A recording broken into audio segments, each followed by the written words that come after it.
In the turbulent currents of 20th century history, few figures cast as long or as dark a shadow as Joseph Vissarionovich Stalin, a man of humble origins from the remote town of Gori in Georgia.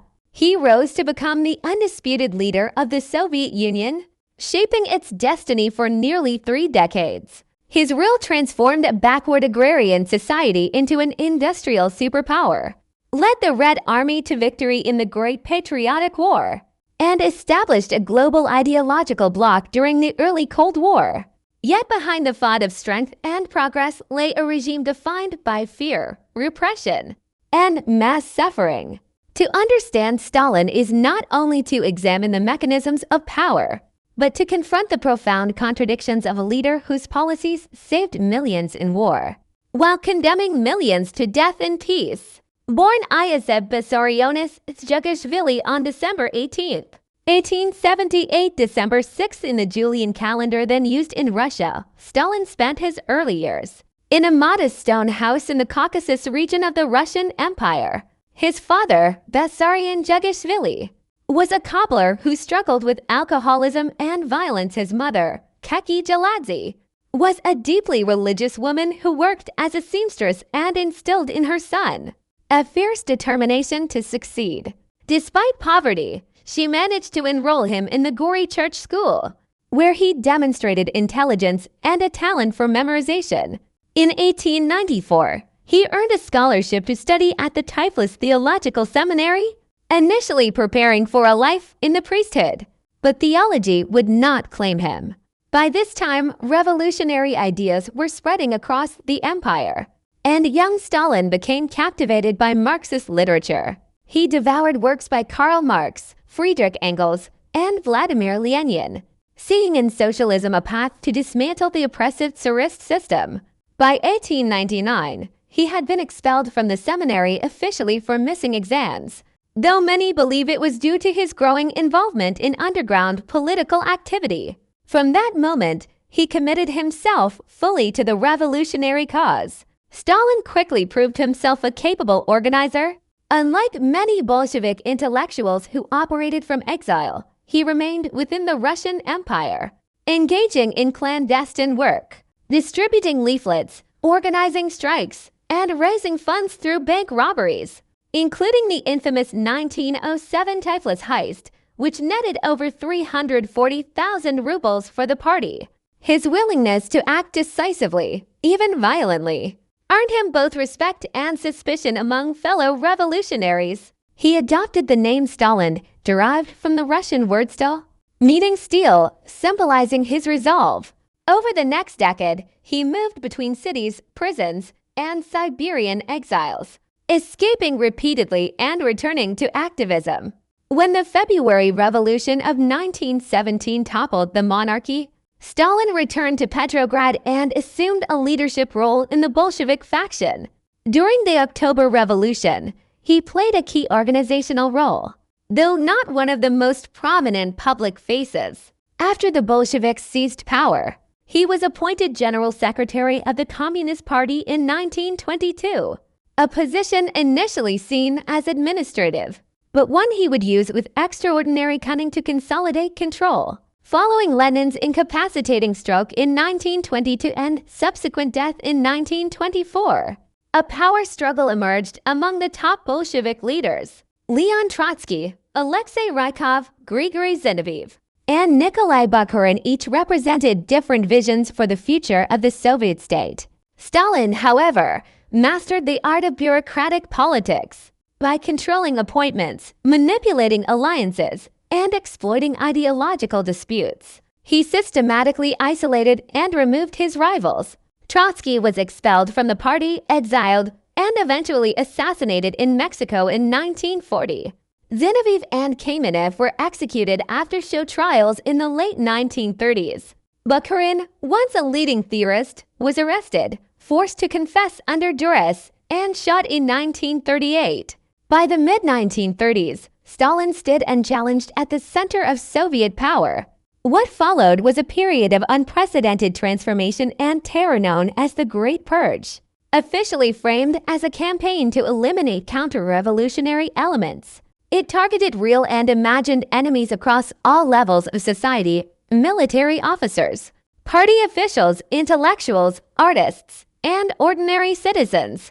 The secret police, first the GPU, then the NKVD under Lavrentiy Beria, conducted mass arrests based on denunciations, fabricated evidence, and forced confessions. Millions were imprisoned in the Gulag labor camp system, where harsh conditions, starvation, and disease claimed countless lives. Historians estimate that between 1936 and 1938 alone, over 700,000 people were executed in what became known as the Year of Terror.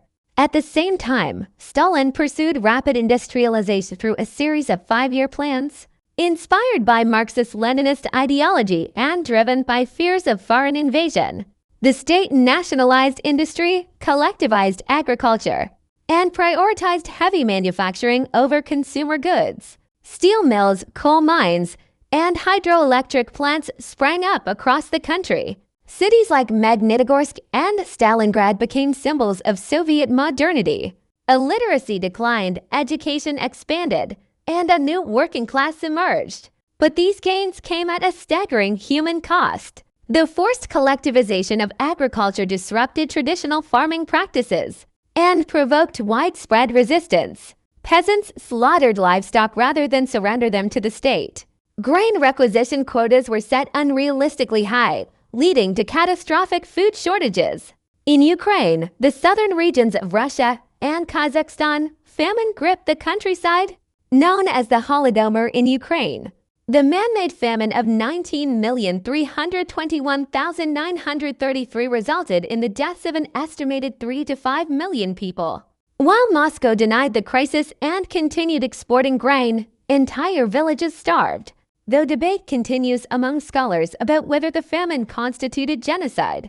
There is broad consensus that it was a direct consequence of Stalin's policies and centralized decision-making. When Nazi Germany invaded the Soviet Union in June 1941, Stalin faced the greatest challenge of his rule.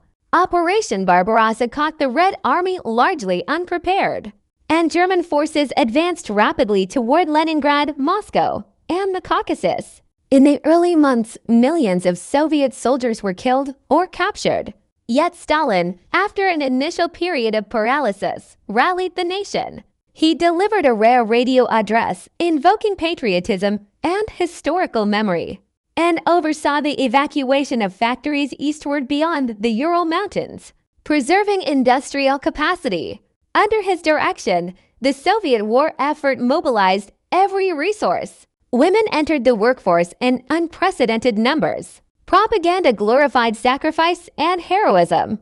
The Battle of Stalingrad 1942-1943 marked a turning point, a brutal urban conflict that ended in total defeat for the German Sixth Army.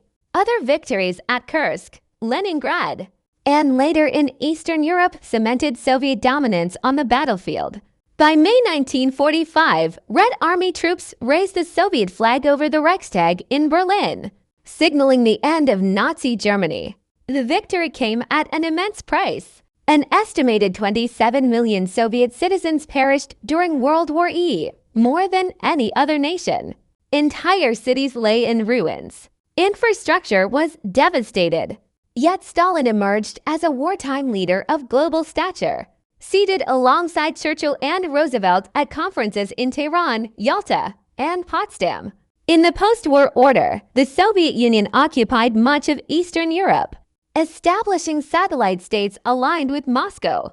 This expansion laid the foundation for the Cold War, a geopolitical standoff between the communist East and capitalist West that would define international relations for decades. Despite his public image as an infallible leader, Stalin grew increasingly paranoid in his final years. He initiated new purges, including the so-called Doctor's Plot in 1953, accusing predominantly Jewish physicians of conspiring to poison Soviet leaders. Though the charges were later discredited, they signaled a return to xenophobia and repression.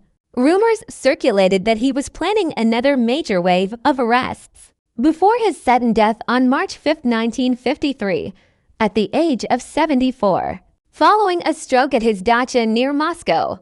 After his death, the myth of Stalin began to unravel. In 1956, Nikita Khrushchev delivered a secret speech to the 20th Congress of the Communist Party, denouncing Stalin's cult of personality, purges, and abuses of power.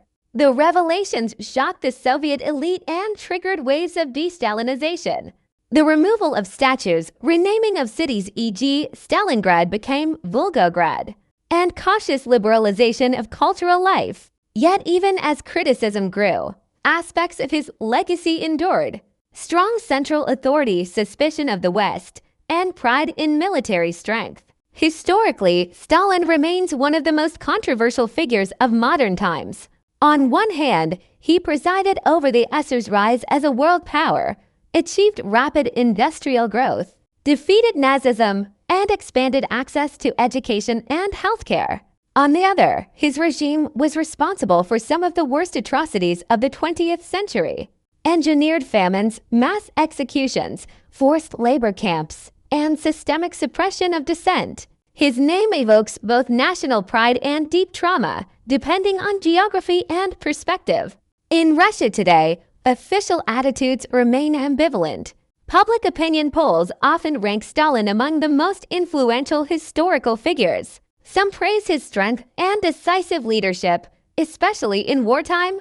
Others condemn his crimes and warn against nostalgia for authoritarianism.